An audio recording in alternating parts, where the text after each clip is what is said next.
గత 2 రాత్రులు దివ్యమైన సందేశాలు మీరు విన్నారు. ఈ రాత్రి దేవుడు మాట్లాడే మాటకు మనం అప్పగించుకుందాం.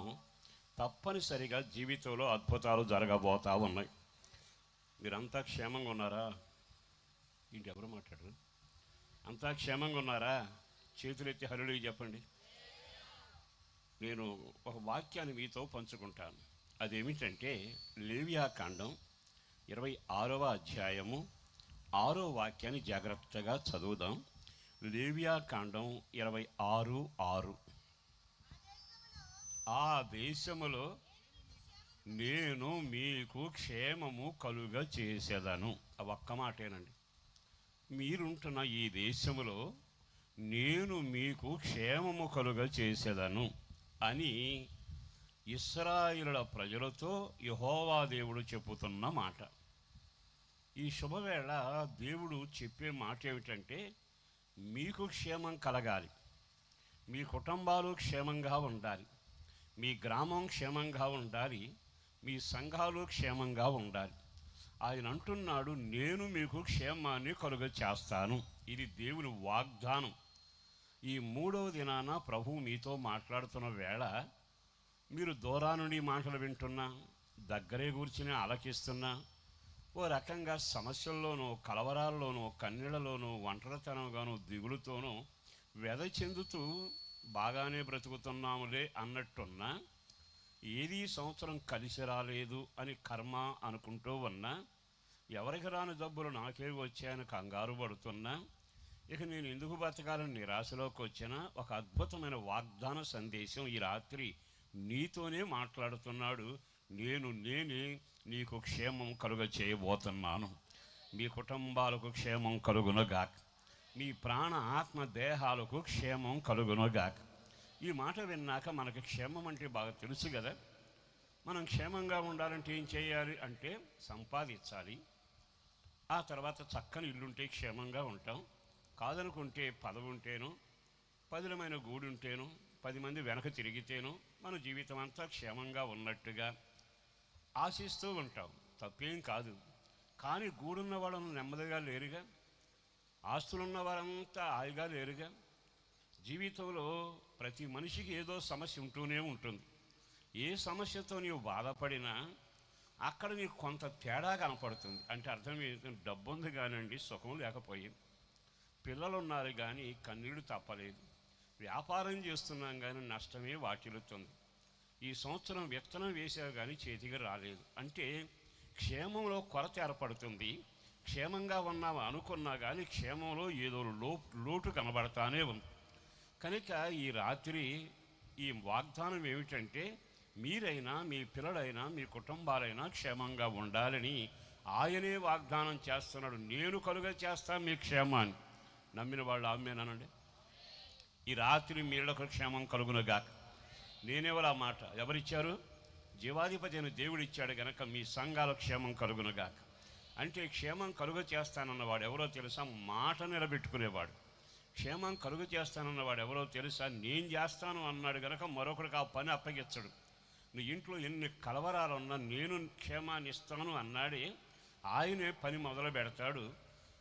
చిత్ర విచిత్రంగానూ, నష్టాల కోపంలోనూ, కన్నీడి చరిత్రలో ఉన్న ఆయన మొదలుపెట్టి నీకు క్షేమాన్ని ప్రసాదించబోతున్నాడు. ఈ మాట నన్ను బ్రతికించింది. ఒకప్పుడు క్షేమం లేని జీవితంలో ఉన్నాను.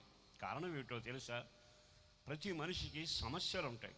బైబిల్లో రాసిన మాట ఏమిటంటే, ఒక కీర్తనాకారుడు, శ్రమలు వచ్చాయ్యా, కన్నీళ్ళు వచ్చాయ్యా, జారి పడుతున్నానయ్యా, అయిన వాళ్ళే నాకు గోతులు దవ్వుతున్నారయ్యా, ప్రతివారు నన్ను బెదిరిస్తున్నారు, కరువు వెంటాడుతుంది, శాపం ఇంట్లో నిలబడుతుంది అంటూ ఎంతమంది వేదన పడ్డారో, అట్లాగే నా జీవితంలో కూడా క్షేమంగా ఉన్నానని పేరుంది కానీ ఇంట్లో క్షేమం ఉండేది కాదు. క్షేమంగా ఉన్నాను చెప్పుకునేవాళ్ళం కానీ ఇంటి పరిస్థితులు దారుణంగా ఉండేవి.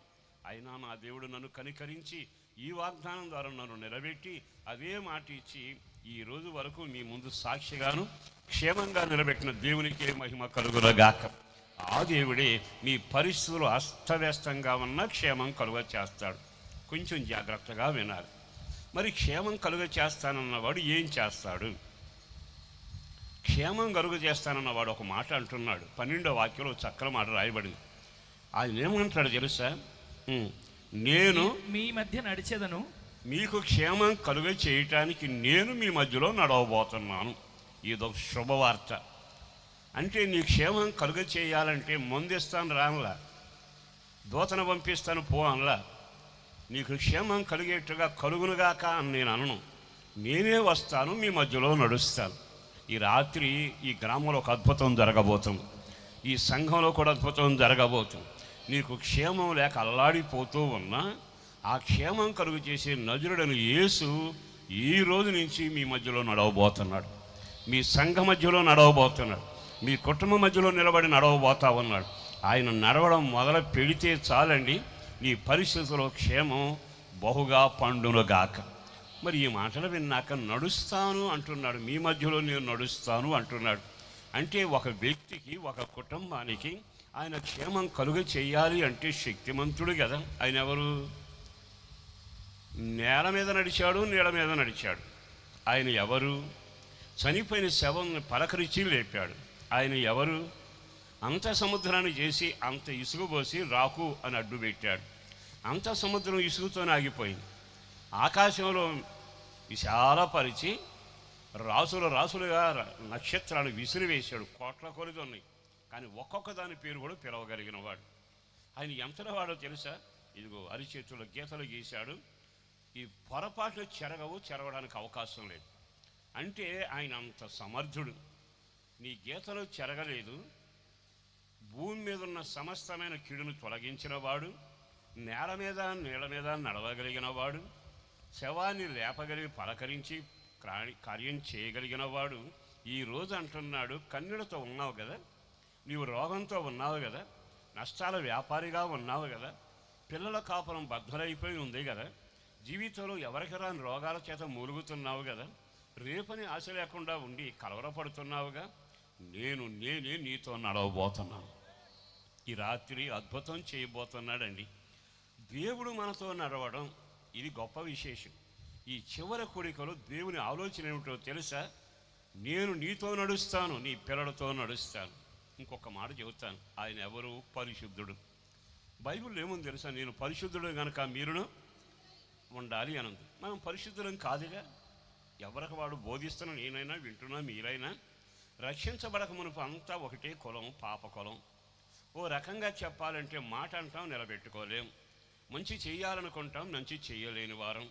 అంటే దేవునికి దూరస్తులము, పాపానికేమో పుట్టిలుగా ఉంటాం. ఓ రకంగా మాట నిలబెట్టుకోలేం. ఆశించిన దాన్ని తప్పు అంటానే ఉంటాం, వెంటబడి దాన్నే చేస్తానే ఉంటాం. ఇది మన బలహీనత. అందుకే మనం నరుడు అన్నాడు, నరాలాడుతున్న వ్యక్తి అన్నాడు. ఆయనేమో నజరుడని యేసు పవిత్రుడు. ఈ రాత్రి శుభంగా నేను చెప్పగలను సంతోషకరమైన వార్త ఏమిటో తెలుసా? అంతటి నజరేయుడు, శక్తిమంతుడు, పాపభూయిష్టమైన నరాలాడుతున్న నీతో నా దేవుడి రాత్రి నడవబోతున్నాడు. గట్టిగా చప్పలు కొడదామా? దేవునికే మహిమ కలుగునగా. ఆయన నడుస్తాడు. నీ జీవితానికి క్షేమాన్ని కలుగ చేస్తాడు. సరే, నేను ఇంకో మాట కూడా చెబుతాను. ఎందుకు నడవాలి ఆయన మనతో? అక్కడ కొండ మీద ఉండి నీకు క్షేమం కలుగున కాకుండా పని అయిపోద్దిగా. ఆయన పైనుండి మీకు మీ పిల్లలకు అభివృద్ధి కలుగున కాకంటే సరిపోతుందిగా. కానీ నా దేవుడు ఎవరో తెలుసా? అభివృద్ధిని కలుగునుగాక, తుఫాను ఆగిపోవునుగాక, చీకటి వెలుగులు విడిపోవునుగాక అన్నట్టుగా నిన్ను గురించి అనడు. నిన్ను బహుగా ప్రేమిస్తున్నాడు. నన్ను బహుగా ప్రేమిస్తున్నాడు గనక అంత పరిశుద్ధుడు పాపుల మధ్యలో నడవడానికి ఇష్టపడి అంటాడు, మీ మధ్యలో నేను నడుస్తాను అని. నిజంగా ఆయన నడవడం అంటే మామూలు విషయం కాదుగా. అంతటి పరిశుద్ధుడు పాపులను మన మధ్యలో నడుస్తాడట. నడిచి ఏమంటున్నాడో తెలుసా? మీకు క్షేమాన్ని కలుగ చేస్తాను అన్నాడు. క్షేమం మనిషికి ఎలా వస్తుంది? ఏం చేస్తాడో రెండో మాట చెబుతాను. మనుషులందరి మీదట ఒక కాడి ఉందట. బాగా వినండి. ఆ కాడి మనుషుల్ని ఈడ్చుకుపోతా ఉంది. అదే అధ్యాయం 13వ వాక్యంలో ఉంటుంది. మీరు ఎడ్లబండి చూస్తుంటారు కదా. ఎడ్లబండే కాదు, కొన్ని బరువులు పోసే జీవాలను కూడా చూస్తుంటారు. ఎడ్లబండి మీద బరువు ఉంటుంది. కామందు కాస్త కన్ను మోస్తాడు, ఎడ్లు వెడతానే ఉంటాయి. చేరవలసిన గమ్యానికి వెళ్ళి ఆగుతాయి. కానీ ఎప్పుడైనా ఈ ఎడ్లకు నీళ్లు కనపడినప్పుడు కానీ, ఈ ఎడ్లకు మేత కనపడినప్పుడు కానీ ఆ ఎద్దు కాస్త నీళ్లు తాగుదాని పక్కకు జరిగింది అనుకో, పైన కామంది ఏం చేస్తాడో తెలుసా, ఆ పగ్గం బట్టి వెనకలాగుతాడు, అంటే తాగనివ్వకుండా తీసుకుని పెడతాడు. ఓ పచ్చని మేత కనపడింది అనుకోండి, నెమ్మదిగా ఆ ఆవు అది ఆ ఎద్దు కాస్త ముందుకు వెళ్ళి 4 పరకలు తిందాం అనుకుంటే పగ్గం పట్టుకుని వెనకలాగుతాడు. జరిగేది ఏమిటి? నీళ్లు ఉన్నాయి కానీ తాగల, మేత ఉంది కానీ తినల. కారణం ఏంటంటే మెడ మీద కాడు ఉంది. ఎప్పుడైతే ఇంటికి వెళ్ళాక ఆ యజమాని ఆ బండి కట్టిన ఆసామి ఆ ఎడ్లను కాడి కింద నుంచి విడుదల చేస్తాడో, ఎద్దులు పరుగున నీటి తోటి దగ్గర నిలబడి నీళ్లు తాగడం మొదలు పెడతాయి. మరి అక్కడ నీళ్లు ఉన్నాయి, ఇక్కడ నీళ్లు ఉన్నాయి, అక్కడెందుకు తాగలేకపోయి ఎక్కడెందుకు తాగే? కారణం ఏంటో తెలుసా? అక్కడ తాకపోవడానికి కారణం మెడ మీద కాడి ఉండి, కాడికి పలుపులుండి, ఆ పలుపులు యజమాని చేతిలో ఉండి అదిలిస్తూ నడిపిస్తూ వచ్చాడు కానీ తాగనివ్వల. కాడి విడిపోయింది అనుకో, కాడి తీసి కిందన పడేశాక ఎద్దు పరిగెత్తుకుంటా తొట్లో నీళ్ళు తాగుతుందిగా. ఈరోజు దేవుడు అంటాడు, నేను మీ క్షేమం కలుగు చేయడానికి వచ్చాను. మీరంటే నాకు మహా ఇష్టం, నేను పరిశుద్ధుడని. మీరు పాపులే కావచ్చు, ఓ రకంగా నరహంచుకులు కావచ్చు, దుర్మార్గులు కావచ్చు, తాగుబోతులు కావచ్చు, తిరుగుబోతులు కావచ్చు, మాట నిలబెట్టుకొని నరుడు మీరు. అయితే మిమ్మల్ని చూచాక, మీ కష్టాలు చూచాక, మీ కన్నీళ్లు చూచాక నేను మీ క్షేమం కలుగ చేయాలని నేనే మీ మధ్యలోకి నడవడానికి మొదలుపెట్టాను. ఆయన వచ్చిన పని ఏమిటో తెలుసా? నీ మెడ మీద ఉన్న కాడి విరవబోతున్నాడు. అంటే కాడి అనగా దాని అర్థం ఏమిటో తెలుసా? పాపపు కాడి, వ్యసనాల కాడి, నేత్రాశ అనే కాడి, భయంకరమైన లోక సంబంధమైన ఆకర్షణ అనే కాడి. ఈ రోజున కాడి లేని మనిషి భూమి మీద ఉండడుగా. మాకేముంది, మెడ మీద కాడి ఎక్కడ ఉందండి, హాయిగా గొలుసులు వేసుకుంటున్నాం, బళ్ళ మీద తిరుగుతున్నాం, జుట్టు ఎగురుతూ ఉంటే పైన పరిగెత్తుతూ ఉంది అంటున్నారు. కానీ పాపం అనే కాడి అందరి మీద ఉందగా, వ్యసనాల కాడి ఉందగా. నీ జీవితంలో భయానకమైన కాడి కింద నడుస్తున్నావు. కాడి కింద ఎద్దుకు సుఖం లేదు. కాడి కింద ఎద్దు మొయ్యడమే తప్ప సుఖపట్టడం తెలియదు. సాతానే కాడి కింద, పాపమనే కాడి కింద, వ్యసనాలనే కాడి కింద నువ్వు నలిగిపోయినంత కాలం నీకు నెమ్మది ఉండదు, క్షేమం ఉండదు. మీకు ఒక మాట చెప్పనా? మనకు వ్యసనాలనే కాడి మెడ మీద ఉంది అనుకోండి, బాగా వినాలి. ఏ కాడి?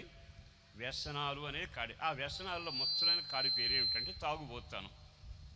ఎందుకో తాగుబోతాడంటే నాకు మహా ఇష్టం అండి. ఆ తాగుబోతాడు చూస్తే నాకు ముచ్చలనిపిస్తుంది. మీకు తెలుసా? తాగిన రోజున ముద్దులు పెట్టుకుంటాడండి, తాగిన రోజు నిజం చెబుతాడు, తాగిన రోజులు జేబులో డబ్బులన్నీ ఇచ్చేస్తాడు. ఎప్పుడైతే తిమ్మిరి తగ్గిందో ఇక మనకు మొదలవుతుంది తిరణాలు.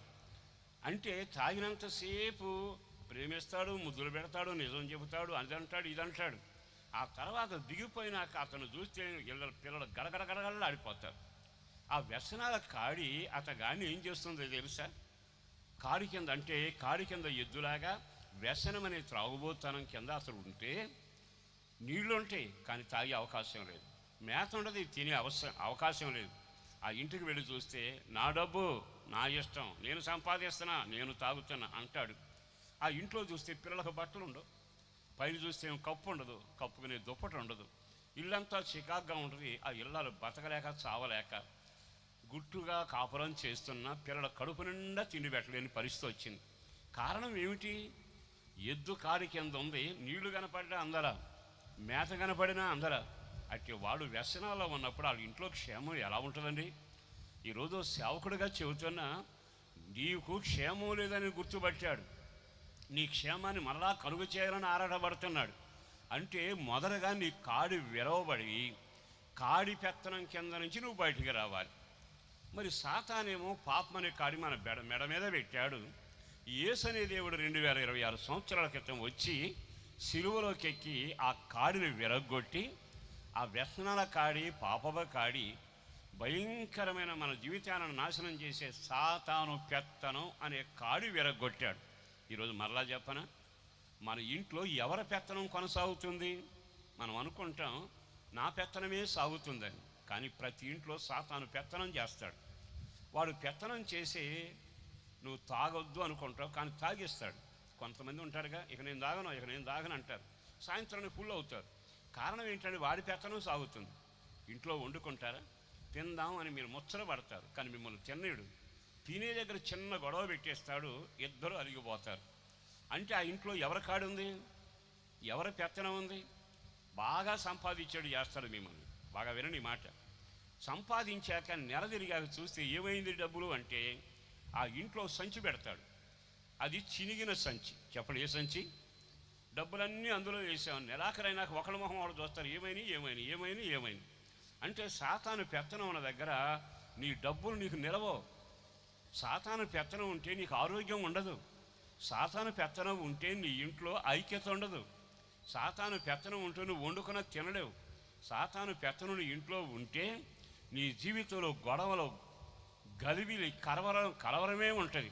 అందుకే కుటుంబాల్లో విండున్నా బాగుపడాలా, బండున్నా సుఖం లేదు. కానీ క్షేమం కలగాలి అంటే నా దేవుడు అక్కడే క్షేమం చేయగలిగిన వాడు. ఆ క్షేమాధారుడు ఈ రాత్రి అంటున్నాడు, నేనే వస్తాను, మీ మధ్యలో నడుస్తాను. ఈరోజు సేవకుడిగా కోరుకుంటున్నా, మీరు కష్టాల్లో, కన్నీళ్ళలో, వేదనలో ఉన్నా, మంత్రుల వెనక మీరు నడిచారు, సామంతుల వెనక నడిచి ఉంటారు, కలెక్టర్లు మీతో నడిచి ఉంటారు, పెద్ద వాళ్ళంతా మీతో నడిచారు. కానీ ఏం జరిగిందో మీకు తెలుసా? ఏమీ జరగల. కానీ యేసు నడవడం మొదలు పెడితే అద్భుతాలు మీ ఇళ్లలో జరగబోతున్నాయి. మీ సేవలు అద్భుతాలు జరగబోతున్నాయి. మీ సంఘాలు అద్భుతాలు జరగబోతున్నాయి. ఆ మాట నేను ఎంత ఇష్టపడతాను. నేనే నడుస్తాను. చాలాసార్లు దేవుడి దగ్గరికి వెళ్ళి, అయ్యా నా సాయం చేయి అని ప్రార్థనే చేస్తాం. ఆయన ఏమంటాడు తెలుసా? మీరు నన్ను అడగడం కాదు, నేనే వస్తాను, మీ మధ్యలో నడుస్తాను. ఈ శుభవేళ ఓ సేవకుడిగా మీకును మీ పిల్లలకు క్షేమం కలుగునట్లుగా ఎంతకాలం దయ్యాలు నడిచాయో, వ్యసనాలు నడిచాయో, నష్టాలు మీతో నడిచాయో, చీకటి శక్తులు నడిచాయో, చేతబడి శక్తులు నడిచాయో, యేసునామ గత నశించిపోవున గాక. ఈ రోజున జీవాధిపతి అయిన యేసు మీతో నడుచున గాక. పక్కన ఒక మాట చెప్పండి, యేసు నీతో నడుచున గాక. సేవకులకు చెబుతాను, ఒకసారి ఆ మాట చెప్పండి, యేసు మీతో నడుచున గాక. ఆయన నడవడం మొదలు పెడితే మీ బంధకాలన్నీ తెంపబడతావని. సేవలో ఎన్ని బంధకాలు ఉంటాయో నాకు తెలుసు. సేవకునిగా ఇంచుమించు 45 ఏళ్ళ పైగా సేవలో నలుగుతా ఉన్నాను. సేవ చేస్తానే ఉంటాను. అన్ని ఆటంకాలు, గొలుసులు ఉంటాయి, కాడులు ఉంటాయి, ఎదురు దెబ్బలు ఉంటాయి, విమర్శలు ఉంటాయి, నిందలు ఉంటాయి. కానీ ఈ రోజున ఆ జీవాధిపతి అయిన యేసు అంటున్నాడు, మీ క్షేమం కొరకు నేను మీతో నడవబోతున్నాను. నేను నడిచానా మీ పలుపులు తెంపబడును గాక, మీ కాడి విరవబడును గాక. ఆ వాక్యం ఒకసారి చదువుతారమ్మా? చదవండి ఆ వాక్యాన్ని. 13వ వాక్యం. నేను మీ కాడి పలుపులను చదువున్నాను గట్టిగా. మీ కాడి పరుపులను తెంచి మిమ్మును నిలువుగా నడవజేసి తిని. అందరు ఆమేనండి. అంటే ఇప్పుడు దాకా ఎట్లా నడిచినట్టు? నిలువుగా నడవజేస్తాను అన్నాడు. అంటే ఇప్పుడు దాకా ఎట్లా నడిచినట్టు చెప్పండి అయ్యగారు. పీత నడుస్తూనే ఉంటుంది. ఎక్కడికి నడుస్తుంది? పీత నడక వేరుగా. ఈరోజు నేను చెప్పేది ఏమిటంటే, భక్తిలోనే ఉంటాం, ప్రార్థన చేసినట్టే ఉంటాం, వాక్యం చేసినట్టే ఉంటాం. మన నడక అంతా అడ్డంగానే నడిచాం, అడ్డంగానే సాగుతుంది. కానీ ఈరోజు అంటాడు, నీకు క్షేమం కలగాలంటే నడక మారాలి. ఏ నడక? అడ్డంగా నడిచే నడక గాక తిన్నగా నడిచే. ప్రపంచంలో తిన్నగా నడిచిన వ్యక్తులు ఎవరు? ఒక్క నజరేయుడైన యేసు మాత్రమే. ఆయన అంటాడు, సత్యం నేనే, జీవం నేనే, మార్గం నేనే. ఆయన నడిచిన నడక మనకు నేర్పడానికి ఇష్టపడ్డాడు. మనం అడ్డంగా నడవటం అంటే, గుళ్ళో ఉన్నప్పుడు ఒక రకంగా మాట్లాడతాం, బయటికి వెళ్ళేప్పుడు ఒక రకంగా మాట్లాడతాం. మీకు ఒక చిన్న మాట చెబుతాను. వాడికి స్వస్థత కలిగింది, బాగుపడ్డాడు. అయ్యగారు మైక్ ఇస్తే మైకులో సాక్ష్యం చెప్పాడు, యేసు దేవుని కృప వలన, యేసు దేవుని వలన నిజంగా నేను బాగుపడ్డాను, మీరంతా ప్రార్థన చేశారు, ప్రభువుకు మహిమ కలుగునగా అని సాక్ష్యం చెబుతాడు. తర్వాత ఆఫీసులోకి వెళతాడు. ఆఫీసులోకి, అయ్యా బాగుపడ్డారా, స్వస్థత కలిగిందా, ఏంటి బాగున్నారా? భగవంతుడి దయ వల్ల బాగానే ఉన్నానంటాడు. ఎక్కడ?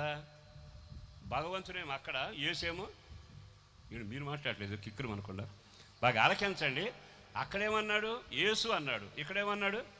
భగవంతుడు అన్నాడు. మనం అడ్డంగా నడిచే పేర్లు మీకు కొన్ని చెప్పనా? మనం ఇంట్లో ఒక పేరు, సంఘంలో పేరు ఉంటుంది. ఆ మధ్య ఒక పిల్లడికి ప్రార్థన చేయడానికి తీసుకెళ్ళారు నన్ను. అయ్యా రాయి, మా పిల్లడు హాస్టల్లో ఉన్నాడని.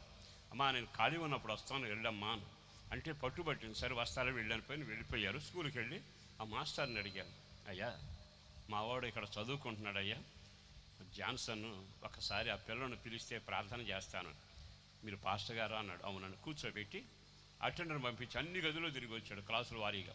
ఎక్కడ పేర్లు కారణం లేడు. ఏమండి పొరపాటు పడ్డారు, ఏ స్కూల్లో మీరు కడిగి రండి అన్నాడు. బయటకు వచ్చి నా మోటార్ సైకిల్ స్టార్ట్ చేస్తున్నా. ఒక పిల్లడు పరిగెత్తుకుంటా వచ్చాడు. పరిగెత్తుకుంటా వచ్చి చూసి అన్నాడు, పాస్టర్ గారు ఏంటి ఇటు వచ్చారన్నాడు. ఆడు మా గుడికి వచ్చేవాడు. ఏంట్రా ఎక్కడైనా చదివేదాన్ని? అవును. ఏంటి వచ్చారని? అదేరా మన పిల్లోడు ఉన్నాడు కదా జాన్సను, అడిగి ప్రార్థన చేద్దామని వచ్చాను, వాళ్ళ నాన్న ప్రతివాడు చెప్పాడు రా అని. మరి చేశారా అన్నాడు. ఆడు ఇక్కడ లేడురా అన్నాడు. ప్రసంగం చేయడం తెలుసుగా అయ్యగారు అన్నాడు. అవును తెలుసు అన్న. ఆడి సంగతి మీకు తెలియదుగా, వాడు గుళ్ళో సుబ్బారావు, చర్చిలో జాన్సన్. వంకరతనం ఉందా లేదు? తప్పని తిట్టడం కాదు, నేను ఒక రకంగా చెప్పాలి అంటే మనం బ్రతికనే ఉంటాం, వంకరగా ఉంటాం.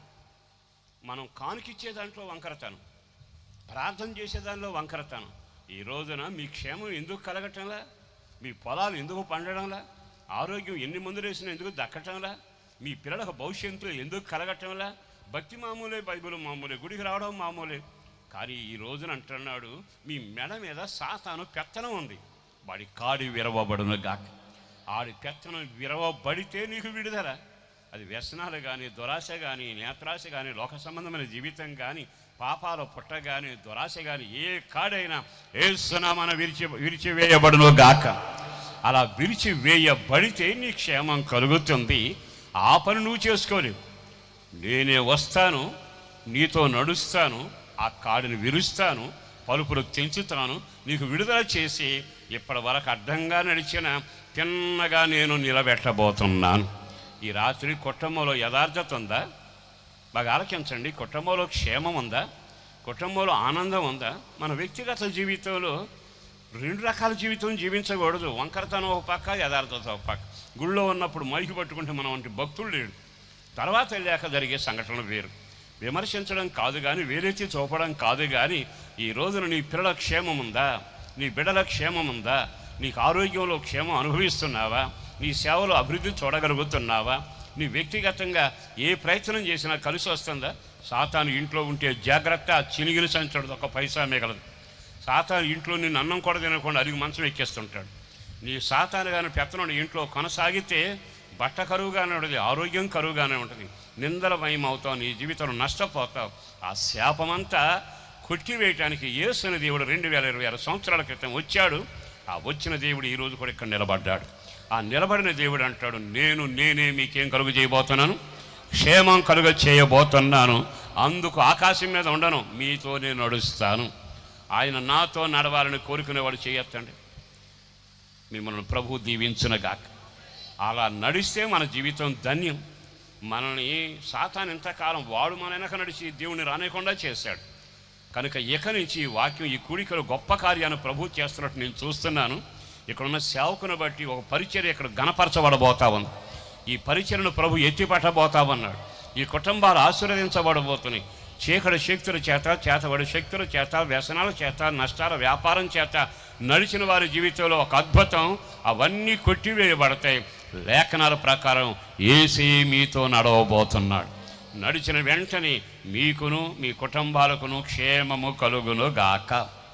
అంటే కాడి విరవబడితేనే క్షేమం, పలుపులు తెంచబడితేనే క్షేమం, అడ్డదారులు మాని యథార్థంగా జీవిస్తేనే నీ క్షేమం. ఆ క్షేమం యేసు వలన సాధ్యం. రెండో మాట చెబుతాను, క్షేమం కలుగ చేస్తాను అంటున్నాడుగా. రాజుల 2వ గ్రంథం మీరు చాలాసార్లు చదివిన చరిత్ర, మన గనులైన దైవజనులు చెప్పిన ఆ వాక్యమే జ్ఞాపకం చేస్తాను. రాజుల 2వ గ్రంథం 2వ అధ్యాయము 19వ వాక్యాన్ని ఒక్కసారి జాగ్రత్తగా గమనిద్దాం. అంతటా ఎలీషా, ఒక్కసారి గమనించండి, దైవజనుడు ఆ పట్టణంలోనికి వచ్చాడు. ఆయన కాడిని విరవటానికి ఆయన నడిచి వచ్చాడు, మీ మధ్యలో నడిచాడు. రెండో మాట ఏమిటి తెలుసు? ఒక పట్టణంలోనికి ఓ దైవజనుడు నడుస్తూ వచ్చాడట. అక్కడ జరిగిన ఒక చిన్న మాట చెబుతాను. గురువుగారు వస్తున్నాడు, శిష్యులందరూ ఊరు బయటకు వచ్చారు. మన పెద్దలు అది ఆచారమే కదా. మన ఇంటికి ఎవరైనా పెద్దవాడు కానీ, బంధువులు కానీ, ముఖ్యమైన వాళ్ళు వస్తే వచ్చి కాడు కడుక్కుని లోపల రండి అనం, అందరం బయటకు వస్తాం, వాళ్ళని పరామర్శిస్తాం. ఆ తర్వాత వాళ్ళ కాళ్ళకి నడిచి ఎంతో గౌరవంగా లోపలికి తీసుకుని వెళతాం. మంత్రి వచ్చినా, ముఖ్యమైన వ్యక్తులు వచ్చినా. ఇప్పుడు జరిగింది ఏమిటంటే, దైవజనుడు ఆ ఊళ్ళోకి వస్తున్నాడు. ఆ దైవజనుడి శిష్యులు చాలామంది ఉన్నారు. ఆ శిష్యులంతా ఊరు బయటకు వచ్చారు. ఆ దైవజనుని సాధారణంగా లోపలికి తీసుకొని వస్తూ ఉండగా ఆ దైవజనుడు పట్టణాన్ని చూశాడు, ఇటు చూశాడు, అటు చూశాడు. అబ్బా భలే కట్టడాలే, జనం బాగున్నారు, వ్యాపార కేంద్రంలాగా ఉందిగా, అంతా మంచి చెట్లు ఉన్నట్టున్నాయిగా అంటూ చెట్లను చూశాడు, నీడను చూశాడు, భవనాలను చూశాడు, వ్యాపారాలను చూశాడు, జన సందోహాన్ని చూశాడు, అన్నిటిని చూసి ఆహా బాగుంది ఈ పట్టణం అన్నాడు. ఆ శిష్య బృందం వస్తూ టక్కున ఆగి, అయ్యా మీకు ఒక్క మాట చెబుతాను వినండి, పట్టణం చూస్తే చాలా రమ్యంగా ఉందా మీకు? అవును, చాలా కట్టడం బాగుంది, రంగులు బాగున్నాయి, ఆ ఏర్పాట్లు కానీ అసలు ఆ పట్టణం చూడముచ్చడం ఉందయ్యా అన్నాడు. అయితే ఆ శిష్యుడు ఏమన్నాడు తెలుసా? ఊరు మంచిదే కానీ ఓట మంచిది కాదు. ఊరు మంచిదే కానీ ఓట మంచిది కాదు. చదవండి, ఇప్పుడు అర్థమవుతుంది. ఆ పట్టణపు వారు ఈ పట్టణం ఉన్న చోటు రమ్యమైనదని, ఈ పట్టణం అన్న చోటు రమ్యమైనదే కానీ మా ఏలిన వాడవైన నీకు కనబడుచున్నది కానీ, రమ్యమైనదిగా కనబడుతుంది కానీ నీళ్లు మంచివి కావు. నీళ్లు మంచివి కావు. అందరూ చెయ్యతామేనండి. పట్టణం మంచిదేనట, నీళ్లు మంచివి కావు. ఆ మాట చెప్పొచ్చు కదా అందరూ? చెప్పండి, గట్టిగా చెప్పండి.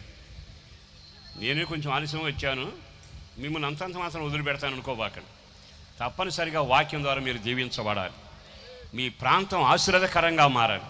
పట్టణం రమ్యంగా ఉందట, నీరు మంచివి కాదట. ఈ వ్యవసాయదారులందరికీ తెలుసు కదా, నీరు కానీ మంచిగా లేకపోతే ఏ మొక్క వేసినా ఆ పరిస్థితి మనకు తెలుసు. నీరు మంచివైతే ప్రతి మొక్క ఫలభరితంగా మారుతుంది, పంట వస్తుంది, ఆనందం ఉంటుంది. రైతు కళ్ళల్లో నీళ్లు గాక ఆనందంతో ఊరేగుతాడు. కానీ నీళ్లు మంచివి కాదు, తాగడానికి పనికిరాలా, బట్టలు ఉతుక్కోవడానికి పనికిరాలా, చెట్లను పెంచడానికి పనికిరాలా, సేద్యానికి పనికిరాలా. అంటే ఏం చేద్దామన్నా అప్పుడప్పుడు మీరు కొన్ని ప్రాంతాల్లో చూస్తారు కదా, ఇక్కడ ఈ నీళ్లు మంచివి కాదండి, ఆరోగ్యంగా ఉండదు. ఈ నీళ్లు మంచివి కాదు కానీ ఏ మొక్క పెట్టినా ఎదగదండి. ఈ నీళ్లు మంచివి కాదండి, అసలు వస్తువులన్నీ నల్లగా అయిపోతాయి అంటూ చెబుతానే ఉంటారు. అంటే నీరు మంచిదైతే క్షేమం ఉంటుంది, నీరు మంచిదైతే క్షేమాన్ని చూస్తారు. ఒకవేళ నీరే చెడిపోతే నీ క్షేమమే లేదుగా. ఇప్పుడు నేను చెప్పే మాట ఏమిటంటే, పట్టణం చూడముచ్చడగా ఉందట కానీ నీరు మంచివి కాదట అని చెప్పగానే ఒక్కసారి ఆగి ఆ దైవజనుడు అట్లా చూసి అవాక్ అయిపోయాడు. ఏమిటి, ఊరు మంచిదే కానీ ఓట మంచిది కాదా అని ఒక్కడుగు ముందుకే లేదండి. దైవజనుడు ఎవరో తెలుసా? క్షేమాన్ని కోరేవాడు. దేవుని సేవకుడు ఎప్పుడైనా సంఘక్షేమం కోరతాడు, కుటుంబాల క్షేమం కోరతాడు, దేశ క్షేమం కోరతాడు. మీరు బైబిల్లో ఎక్కడైనా చూడండి, ఎక్కడ ఒక సేవకుడు ఉంటే ఆ ఊరికి దీవెన. మరి ఇక్కడ ఎన్ని సంఘాలను నాకు తెలియదే కానీ ఒక్క సేవకుడు కానీ ఆ ఊళ్ళో ఉంటే ఆ ఊరు మొత్తానికి క్షేమం కలుగుతుంది. అందుకే సేవకులు దేవుడు లేపి ఇంకా లేపాలి, మీరు అడగండి, పనివాళ్ళని పంపుతారు, కోత విస్తారంగా ఉంది. ఆ దైవజనుడు ఆ పట్టణంలో ఓహో ఇట్లా ఉందా, నాకు తెలియకపోయినాయి, చాలా పొరపాటు జరిగిపోయింది, ఏం చేద్దాం, ఈ రాత ఎట్లా ఉంది, అయినా జనం ఎందుకు కాపురం చేశారు, ఇక్కడే ఎందుకు ఉంటున్నారు అని అనలా. వెంటనే ఆగిపోయి నేల పాడయ్యింది, వస్తువులు పాడవుతున్నాయి, జీవితాలు పాడవుతున్నాయి, వండుకునే ఆహారం పవిత్రంగా ఉండలేదే, ఈ భయంకరమైన ఈ అనుభవాల్లో నుంచి వీరికి నేను క్షేమం కలుగ చేయాలి అని ఓట వలన చెడిపోయినట్టు గుర్తుపట్టాడు. వెంటనే ఆయన ఏమన్నాడు తెలుసా? అయితే ఒక పని చేయండి, దీనివల్ల మరణం వస్తుందా, దీనివల్ల నిష్ప్రయోజనం వస్తుందా, దీనివల్ల వేదన కలుగుతుందా, నేను ఈ పట్టణానికి క్షేమం కలుగ చేయబోతున్నాను అని వెంటనే అన్నాడు కదా. ఒక కొత్త పాత్రను తీసుకొని రండి, కాస్త ఉప్పు కూడా పట్టుకురండి. ఉప్పు కొత్త పాత్ర తెచ్చారు. చదవండి అన్నమాట. అతడు క్రొత్త పాత్రలో ఉప్పు వేసి నా యొద్దకు తీసుకుని రండి అని చెప్పగా వారు దాన్ని తీసుకుని రాగా అతడు ఆ నీటి ఊట యొద్దకు పోయి అందులో ఉప్పు వేసి యెహోవా సెలవిచ్చినదేమనగా ఈ నీటిని నేను బాగు చేసి ఉన్నాను. అందరూ ఆ మాట అనండి, ఈ నీటిని నేను బాగు చేసి ఉన్నాను. నేనల్లా, మీరల్లా, ఎవరి మాట అది? దేవుని మాట. ఎంత చక్కగా ఉందండి. నేను ఈ నీటిని బాగు చేశాను. ఒక్క క్షణం ఆగి ఆలకిస్తే ఆ ఊళ్ళో జనం అంతా వేదనతో ఉంటే కారణం ఏంటంటే కాడి ఉండడం వలన వాళ్ళ క్షేమం లేకుండా పోయింది. ఊరుంది, వెండుంది, పొలాలు ఉన్నాయి, తోటలు ఉన్నాయి, పరిగెత్తే ట్రాక్టర్లు ఉన్నాయి, వ్యవసాయానికి పైగా ఉంది, ఎరువుల కొట్లు ఉన్నాయి.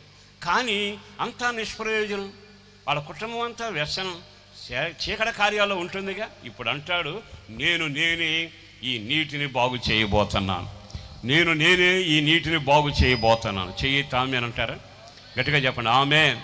ఈ రోజు నుంచి మీ పరిస్థితులను ఆయనే బాగు చేయునుగాక, మీ కుటుంబాలను బాగు చేయునుగాక, మీ పిల్లలను బాగు చేయునుగాక, మీ అస్తవ్యస్తమైన ఆర్థిక పరిస్థితిని బాగు చేయునుగాక, కుంటుబడిన సేవను బాగు చేయునుగాక, దిగజారిన బ్రతుకులను బాగు చేయునుగాక, కోట్లు పెట్టి నష్టాల వ్యాపారం అనే సుడిగొండలో కొట్టుకుపోతూ ఉంటే ఆయన ఈ నీటిని బాగు చేసి మీకు క్షేమము కలుగ చేయునుగాక.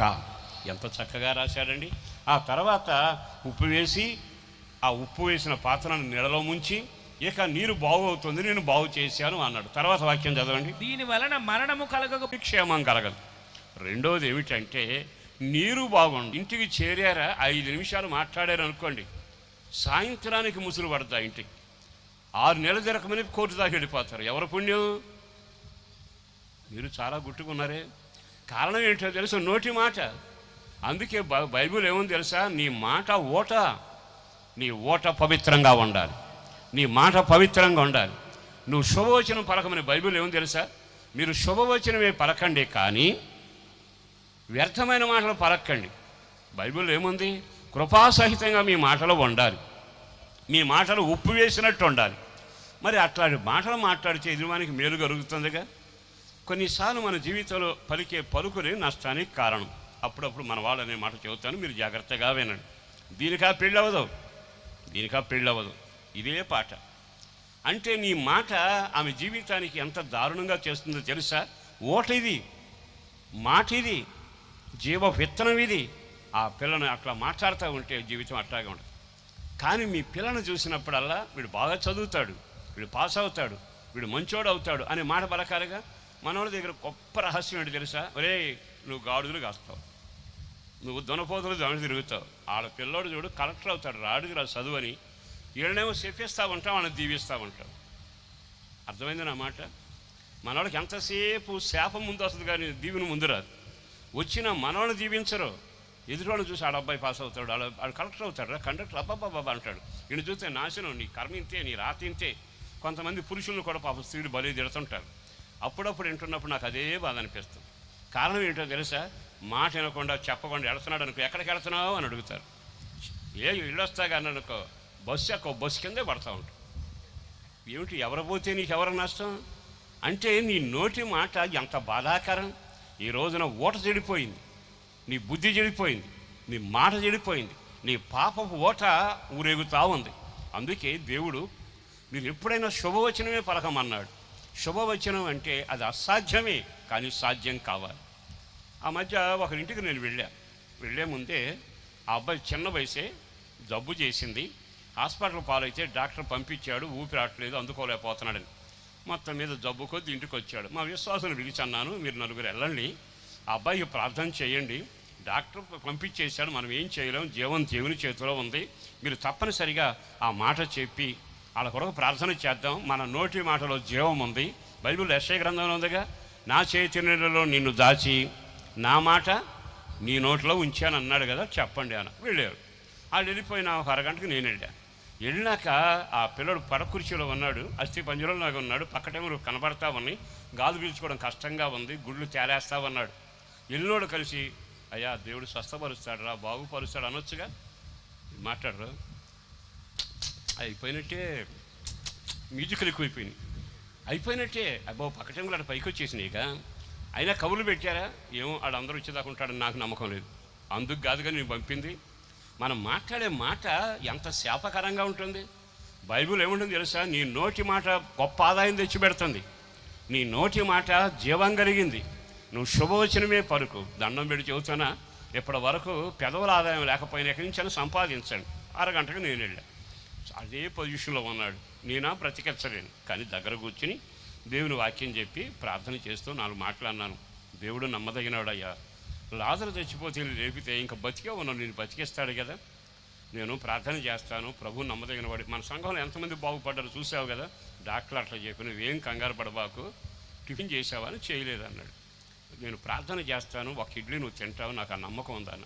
అన్నా తినలేను, నా వల్ల కాదు, తినట్లేదు. నేను ప్రార్థన చేస్తాను తిను అంటే వాళ్ళమ్మ తీసుకొచ్చి నెమ్మదిగా కొంచెం పంచదార వేసి మొత్తానికి ఒక ఇడ్లీ పెట్టి, బలవంతాన తిన్నాడో నా మాట విన్నాడు, తిన్నాడు. తిన్నా కాసేపు ఆగి, ఎందుకో నేను చూస్తుంటే 2వ ఇడ్లీ కూడా తినేటట్టు ఉన్నావు అన్న. ఆడు ధైర్యం చేసి 2 ఇడ్లీ తిన్నాడు. ఆ తర్వాత ఏమన్నాడు తెలుసా? నువ్వు బాగున్నానన్నా అంటున్నాడు. తర్వాత చావాలి అనుకున్నవాడు అంత అయిపోయింది అనుకుంటే దేవుని మహాకనికరం, సంఘ ప్రార్థన, దేవుని కనికరంతో ఆ బిడ్డ బ్రతికాడు, బాప్తిసం పొందాడు, ఉద్యోగం చేసుకుంటా ఉన్నాడు. నేను చేయలా. ఓట, అందరూ చెప్పండి, ఏ ఓట? మన జీవపు ఓట, నాలుక ఓట, ఆలోచనల ఓట. మనం పలికే మాటలు ఎప్పుడు ఒకరిని దీవించడానికి ఇష్టపడిన, శపించడానికి ఎప్పుడు పొరపాటును నోరు తెరవబాకండి. ఓటకు మార్పు రావాలి. నీ హృదయంలో పాపపు ఓట, నీ జీవితంలో శాపకరమైన ఓటలు, ఆ ఓటలో పారినంత కాలం ఆ ఓట ఉందట నిష్ప్రయోజనం, మరణం వచ్చింది. మరి ఈ రాత్రి ఈ మాటలు వింటున్న సహోదరులారా, నీ ఓట మంచిదైతే ఆ ఇంట్లో మరణం ఉండదుగా, ఆ ఇంట్లో నిస్సారం ఉండదుగా, ఆ ఇంట్లో ఐక్యత ఉంటుందిగా, ఆ ఇంట్లో సమాధానం, సమృద్ధి ఉంటుంది కదా. కనుక మనుషుని హృదయంలో పాపపు ఓట ఊరేగుతూ ఉండగా యేసుదేవుడు నిలబడి అన్నాడు, ఇదిగో నేను నీళ్ళు ఇస్తాను, తాగండి. తాగిన వాని కడుపులో నుండి జీవజల నదులు పారతాయి. ఎక్కడి నుంచి వచ్చాయి? దేవుని మాట జీవం. దేవుని మాటతో నింపబడితే జీవజల ధారలు వస్తాయి. నీ వలన అనేకులు బ్రతుకుదురుగాక, నీ వలన అనేకులు క్షేమాన్ని చూచుదురుగాక. కనుక ఇప్పుడు అది మారాలి అంటే అక్కడేమో క్షేమం కలిగినట్టు కాడి విరిచాడు, ఇక్కడేమన్నాడు తెలుసా? అందులో ఉప్పు వేయాలి. అందరూ ఆ మాట అనండి. ఏం వేయాలి? ఇప్పుడు ఉప్పు వేస్తే కార్యం జరుగుతుంది. ఏం వేస్తే? గట్టిగా చెప్పండి. ఉప్పు వేస్తే. ఉప్పు దేనికి సంకేతం? రుచికిని, వేడికిని. బాగా చెప్పాలి అంటే మనిషి ఆరోగ్యానికి. అందుకే నీరసం వచ్చే ఈ రోజున వాళ్ళకి సెలవులు పెడతారు. ఉప్పు నీరు పెడితే వాళ్ళకి ఒక గొప్ప శక్తి కలుగుతుంది. ఆయన అంటాడు, ఉప్పు నేనే ప్రపంచానికి ఉప్పై చెడిపోయిన మన బ్రతుకుల్లో, పాడైపోయిన జీవితాల్లో ఉండగా ఉప్పైన వాడు ఈ లోకానికి వచ్చాడు. మన జీవితం అనే కొండ పాతదైతే దాంట్లో కొత్త పాత్ర కలిగినట్టుగా ఉప్పు వేసి జీవితాన్ని మార్చాడు. ఈ రోజున ఇక్కడ కూర్చున్న వాళ్ళు కొంతమంది మైకిస్తే ఒకప్పుడు తాగుబోతునండి, ఇప్పుడు రక్షించబడ్డాన్న వాళ్ళు లేరు. ఈరోజు ఎందుకో ఈ మాటలు చెప్పడానికి ఒక సేవకుడిగా ఇష్టపడుతున్నాను. ఉప్పు వేయబడునుగాక. అందరూ చెప్పండి, యేసు వాక్యమే ఉప్పు, యేసు జీవమే ఉప్పు, యేసు సన్నిధి మనకు ఉప్పు, ఆయన నోటి మాటే ఉప్పు. యేసే లోకానికి ఉప్పు అయి ఉన్నాడు. ఆ తర్వాత మనల్నేమన్నాడు తెలుసు? మీరును లోకానికి ఏమై ఉండాలి? ఉప్పు అయి ఉండాలి. అంటే ఉప్పున్న చోట ఓట ఉంటుంది, ఓటున్న చోట వేడి ఉంటుంది, వేడున్న చోట జీవం ఉంటుంది. అట్టి వాని జీవితం అద్భుతంగా మారుతుంది. ఈరోజు ఎందుకో మీకు ఈ మాటలు చెప్పడానికి ప్రభు కనికరించాడు. మీకు క్షేమం కలుగునగాక. మీ క్షేమం కలగాలి అంటే మొదట కాడి విరవబడాలి. మీ క్షేమం కలగాలి అంటే మీ నోట్లో, మీ జీవితంలో, మీ హృదయంలో, మీ బ్రతుకులో యేసు అనే ఉప్పు పడునుగాక, యేసు అనే జీవం కలిగిన మాట పడునుగాక, ఆయన జీవజల నదులు పెళ్ళుబుకునుగాక. ఆ నీటిలో ఎంత కార్యం జరిగింది. ఆ తర్వాత అక్కడ రాసిన మాట ఏంటో తెలుసు? ఆనాటి నుండి నేటి వరకును ఎలీషా చెప్పిన మాట చొప్పున ఆ నీరు మంచిదై ఉన్నది. అంటే నీ జీవితానికి మంచి మొదలవబోతా ఉంది. మళ్ళీ చెప్పనా, మీలో చాలామంది యెరూషలేము వెళ్ళి ఉంటారు. నేను కూడా చాలాసార్లు వెళ్ళొచ్చాను. ఆ యెరూషలేము వెళ్ళినప్పుడల్లా ఇక్కడికి వెళతాం, ఈ ఓట దగ్గరికి వెళతాం. ఆ ఓట దగ్గర ఆ పక్కన పాడైన నీళ్ళు ఉంటాయి, ఈ పక్కన ఎలీషా ఉప్పు వేసిన చోట ఓట తీయగా ఉంటుంది. కొండ ఒకటి పర్వతం, ఆ పర్వతం మీద హోటళ్ళు ఇవన్నీ కట్టారు. అంతా కొండ ప్రాంతం, ఖర్జూర వృక్షాలు ఉంటాయి. అక్కడికి వెళితే అక్కడికి పెద్ద తేడా ఉండదు. ఈ ఓటలో ఉప్పు వేశాడు, ఇది తీయగా వచ్చింది. అక్కడ మరొక ఓట ఉంది, అది మామూలుగానే ఉంది. ఈరోజు నేను చెప్పనా, సంఘంలో అందరూ కలిసే ఉంటారు, అందరూ ఒక చోటే ఉంటారు. సంఘంగా ఉంటుంది, పాటలు ఉంటాయి, క్రమం ఉంటుంది, ఆరాధన ఉంటుంది, కానుకలు ఉంటాయి. కానీ ఓట మారిందా? నిన్ను బట్టి నీ కుటుంబం జీవనకరంగా ఉండాలి, నిన్ను బట్టి నీ గ్రామానికి క్షేమం కలగాలి. యేసు అనే ఉప్పు నీలో పడి రక్షింపబడిన దేవుని సొత్తై బ్రతుకుదువుగాక. చెయ్యొచ్చు ఆమేన్ అంటారా? ఒక్కసారి ఆమేన్. ఎందుకో ప్రభు ఈ ప్రాంతాన్ని కదిలిస్తా ఉన్నాడు. అనేక మంది పురుషులు నిలబడి ఆ వాక్యాన్ని వింటున్నారు. అద్భుతాలు జరగబోతా ఉన్నాయి. కారణం ఏంటంటే ఓట ఎక్కడి నుంచో రాలా, ఓట నీలోనే పుట్టింది. స్వార్థం కానీ, దురాశ కానీ, వేషధారణ కానీ, పాపభూయిష్టమైన పలుకులు కానీ, ద్వంద్వార్థాలు కానీ, ఇతరులను కించపరిచే మాటలు కానీ, ఒకళ్ళని గాయపరిచే మాటలు కానీ, ఒకళ్ళకి లేనిమోని మనుషుల గురించి చెడ్డగా మాట్లాడటం ఓట ఉంది. ఆ ఓట మారకపోతే నీ క్షేమం కలగదు. నీ జీవితం మార్పు చెందాలి అంటే యేసు రక్తమే శరణం. ఆ రక్తం ద్వారా మీరు కడగబడాలి. ఈ ఉప్పు మీ గుండెల్లో పడాలి. పడిన వెంటనే ఆనాటి నుండి మరణము లేదు, ఆనాటి నుండి నిష్ప్రయోజన మాట లేదు. ఇప్పటికీ మంచి నీరుగానే ఉన్నవి. చప్పట్లు కొడదాం ఒకసారి. ఎప్పటికీ ఉప్పు మారితే నువ్వు బ్రతికినంతకాలం రుచిగానే ఉంటావు. ఉప్పు పడితే నీ జీవితంలో ఇతరులకు దీవెనకరంగానే ఉంటావు. కొంతమందిని మనం బాగా గమనించండి. వీళ్ళ మన ఇంటికి వస్తే మనకేదో ముసిరే అనుకుంటారు. కొంతమందిని చూసి ఏమంటారో తెలుసా, అట్టోళ్ళు వచ్చి మన ఇంట్లో ప్రార్థన చేస్తే అసలు ఆ సాక్ష్యం ఎంత బాగుంటుందండి. వాళ్ళు ఎట్లా ప్రార్థన చేస్తారండి. వాళ్ళు ఒక్కసారి మన ఇంట్లో ప్రార్థన చేస్తే పరిస్థితులన్నీ మారిపోతాయండి. కారణం ఏంటంటే వీళ్ళబోట వేరు. ముసలమ్మ ముచ్చట్లు చెప్పుకునే వాళ్ళు ఉంటారు. కొంతమంది వార్త విన్నారంటే ఈనాడు కంటే అధికంగా పరిగెత్తారు. 600 ఖర్చు అయిన ఆటో వేసుకుని 60 మందికి చెప్పేదాకా నిద్రపట్టం. కానీ దైవ సంబంధమైన కృపను బట్టి నేను చెప్పగలిగిన మాట, మీ ఓట మారునగాక, మీ నోట్లో శుభం వచ్చినగాక, శుభవచనమే పలుకుదురుగాక. చావడానికి సిద్ధమయ్యారనుకున్నా సరే చావు బతుకులు మన చేతిలో లేదు, పలకడం మాత్రం శుభమే పలకాలి. మరి ఓట మారిందా? ఆ ఓట మారాలంటే ఉప్పు పడాలిగా. యేసు అనే ఉప్పు నీ జీవితంలో ప్రవేశించకుండా యేసు దేవుడు బాగుంటాడని క్రిస్మస్ పండుగ కనపడతాను అనబాకు. యేసు నాకు బాగా తెలుసండి, ఆ జనవరి నెలలో వచ్చి కనపడతాను అనబాకు. యేసు నిరంతరం నీలో జీవించునగాక. నీతో నడిచే దేవుడు, నీలో కరిగిపోయి నీలో ఉండే యేసు దేవుడు. ఆయన వాక్యం నీలో ఎల్లప్పుడూ స్థిరంగా ఉండునుగాక. అంటే ఉప్పు పడితే ఓట మారుతుంది. అందరూ చెప్పండి, ఉప్పు పడితే ఓట మారుతుంది, నేల బాగవుతుంది. నీ నోటి మాటను బట్టి, తెలుగులో మన పెద్దలు సామెత చెప్పారుగా, వాళ్ళ మాటను బట్టి ఊరు నోటి మాట మంచిదైతే ఊరంతా మంచిది. మన నోటి మాటలు అయితే మన ఇల్లే నరకంగా. మన ఇంట్లో ఎప్పుడు గొడవలకు కారణం ఏంటో తెలుసా? ఎప్పుడు చూసినా ఆ ఇంట్లో నోటి మాట కలవకపోతే చాలు ఆ ఇల్లు తిరణాల్లాగా ఉంటుంది. దండం పెట్టి చెబుతున్నా, నాకు కాబట్టిన వాళ్ళగా మన మాట మారును గాక, యేసు రక్తం ద్వారా కడగబడుదుమో గాక, వాక్యం అనే ఉప్పు గుండెల్లో పడును గాక. వాక్యం పట్టుకు తీరడం కాదు కానీ గుండెల్లో మార్పు తీసుకురావాలి. వాక్యానుసారంగా నడకుండాలి. ఏ పరిస్థితిలో కూడా నువ్వు ఎల్లప్పుడూ ఇతరులను ప్రేమిస్తడమే గాక శుభవచనం పలకాలి. రెండవది, ప్రభు ఏం చేసినా స్తుతి చెల్లించాలి. ఏమన్నాడు తెలుసా? ఉన్నప్పుడు యెహోవాకే మహిమ, పోయినప్పుడు కూడా యెహోవాకే మహిమ. యెహోవా ఇచ్చెను, దేవునికి ఏ మహిమ కలుగునగాక. మరి ఆ పదాలు, మీ పదాలు మన నోట్లోంచి రావాలిగా. ఏదో గుడికి వెళ్ళాం వచ్చాం, ఈ అయ్యగారి కంటే అయ్యగారు కంటే ఈ అయ్యగారు బాగా చెప్పాడు, ఈ అయ్యగారు కొంచెం లైన్ తప్పాడు, అయ్యగారు ఎక్కువ టైం తీసుకున్నాడు, ఇది కాదుగా. వాక్యం గుండెల్లో క్రియ జరుగునగాక, వాక్యానుసరం చేసి అద్భుతం జరుగునగాక. నీకు మంచి రోజులు రావాలని కోరుకున్నా, నీకు క్షేమం కలగాలి అనుకున్నా, ఈ రాత్రి దిగివచ్చిన దేవుడు అంటాడు, నేనే మీకు క్షేమం కలుగ చేయబోతున్నా. ఆ క్షేమం జరగాలి అంటే నేను నడుస్తాను, మీ కాడిని విరుస్తాను. నేనే నడుస్తాను, పరుపులు తెంచుతాను. నేనే నడుస్తాను, చిన్నగా మిమ్మల్ని నిలబెడతాను, మీకు క్షేమం కలుగునగా. రెండవది, నేనే వస్తాను, ఆ నిష్ప్రయోజనం నేలనైనా, మరణానికి దగ్గర ఉన్న ప్రజలనైనా, రమ్యంగా ఉండి చూడముచ్చటగా ఉండి వేషధారణగా ఉన్నా, నేనే వస్తాను, ఉప్పు వేస్తాను. నేనే వస్తాను, నా రక్తం కారుస్తాను. నేనే వస్తాను, మీ శ్రమలను, మీ బాధను నేను భరిస్తాను. నేను నా మాట నీ నోట్లో ఉంచుతాను. ఇక మీద శుభవచనం పలికితే ఓట మారి ఆ వేషధారణగా ఉన్న పట్టణం పైకి రమ్యంగా ఉండి లోపల ముళ్ళకంపలాగా ఉన్న జీవితం అద్భుతంగా మారుతుంది. నిన్ను బట్టి నీ వారికి క్షేమం కలుగునగాక.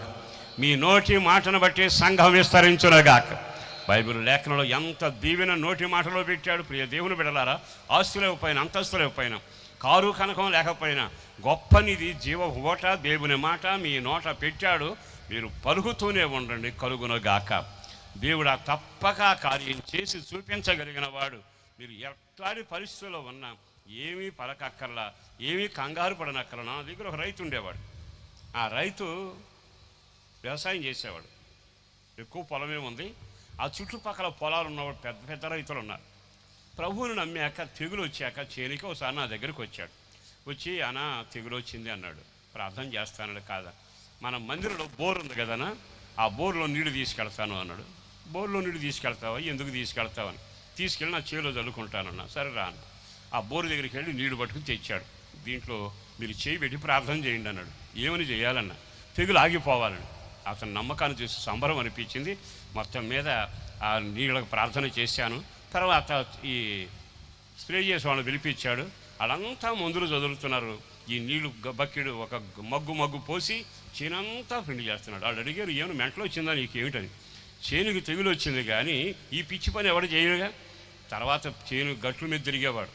ఉదయాన్నే రైతులు అడిగితే ఇతను పనివాడు తెలిసే గట్టు చుట్టూ తిరిగి నా చేను తెగులు ఆగిపోయింది, నా చేను తెగులు ఆగిపోయింది, బాగా దేవుడు పండిస్తాడు అంటూ నోటితో పలుకులు పలికేవాడు. చూసి మనోడికి మొత్తానికి మెంటలు వచ్చినట్టే ఉంది అనుకున్నారు. అయిపోయినాక పంట వచ్చింది, అందరూ కాటాల వేస్తున్న తర్వాత నీదెంత అంటే అందరూ చెప్పారు. విచిత్రం ఏంటి తెలుసా? ఏ పరిస్థితుల్లో కూడా చేను తెగులు వచ్చి నాశనం అయిపోయింది అనుకుని తన నోటి మాట ద్వారా జీవాన్ని కలుగజేసి తెగులను ఆపి అద్భుతం జరిగించిన వారి జీవితంలో అందరికంటే 7 బస్తాలు ఎకరానికి ఎక్కువ పండుతూ వచ్చింది. నేను చేయలా, మీరు చేయలా, మన ఓట గొప్పది. ఆమెనొచ్చుగా గట్టిగానండి. మనకి ఉండే లక్షణం చెప్పను, ఏమనుకోరుగా నా వాళ్ళే కదా. మీ అబ్బాయికి కాలు ఇరిగిందంటగా. అవునమ్మా, మన ఇటు జరిగింది. 2వ కాలు కూడా ఇరగాల్సింది అంటే లోపల ఒక మాట, బయట ఒక మాట. మరి ఎలా వర్ధిల్లుతా, ఎలా ఆశీర్వదించబడతా? నీ జీవితంలో ఎక్కడ రాబడి వస్తుంది? దండం పెట్టి చెబుతున్నాను, మీ వైఖరి మారునుగాక, మీ మాట మారునుగాక, మీ స్వభావాలు మారునుగాక. మార్చుకోవడం మీ వల్ల కాదు, కానీ ఉప్పు పడితే మారతారు. యేసు వస్తే మారతాడు. రక్తం కారితే యేసు రక్తంలో కడగబడితే అద్భుతం జరగబోతుంది. ఈ రోజున ఆ పట్టణం ఉప్పు వేసిన యాజకుని బట్టి, సేవకుని బట్టి మరణం తప్పింది, నిష్ప్రయోజనం పోయింది, ప్రయోజకమైంది. ఆ పట్టణానికి, ఆ ప్రజలకు దేవుడు క్షేమం కలుగ చేశాడు. చేతులు తామేనందామా? 3వ మాట చెప్తాను. నీ క్షేమం కలగాలంటే కాలు విరవాలి, క్షేమం కలగాలంటే ఓట ఉప్పు కావాలి, క్షేమం కలగాలంటే రాజుల 2వ గ్రంథం 6వ అధ్యాయంలో పెడతారు. అక్కడ ఒక చక్కని మాట రాయబడింది. ఏమి రాయబడింది తెలుసా? చాలా తేటగా ఉన్న మాట అది. గురువుగారు, అయ్యా గురువుగారు, స్థలం కొంచెం ఇరుగ్గా ఉందండి, నా మాట విని ఆ అవతలకు వెళ్ళి కానీ 4 చెట్లు నరుక్కొచ్చుకొని ఇల్లు కట్టుకుంటాం అన్నారు. సరే పదండి అన్నాడు. అంటే కాదయ్యా, మీరు వెళ్ళటం కాదు, మేము వెళ్ళటం కాదు, మీరు కూడా మాతో రావాలి అని చెప్పారు. చదవండి ఒకసారి ఆ వాక్యాన్ని. రాజుల 2వ గ్రంథంలోనే రాయబడిన మాట. ఆ ఒకడు, దయచేసి నీ దాసులమైన మాతో కూడా నీవు రావాలని కోరగా, 10 మాట కూడా చదవండి ప్రసాద్. అంతటా ప్రవక్తల శిష్యులు ఎలీషా యొద్దకు వచ్చి, ఇదిగో నీ యొద్ద మాకున్న స్థలము ఇరుకుగా ఉన్నది. నీ యొద్ద మాకున్న స్థలము ఇరుకుగా ఉన్నది. అందరు చూడండి, నీ యొద్ద మాకున్న స్థలము ఇరుకుగా ఉన్నది. అందరు నోటితో మాట చెప్పండి. ఇరుకు అంటే తెలుసుగా, కుర్చీల మీద కుర్చీలు వేశారంటే ఎట్లా ఉంటుంది? మనుషులు ఒకరి మీద ఒకరు తొక్కుకుని కూర్చున్నారు, ఇరుకేగా.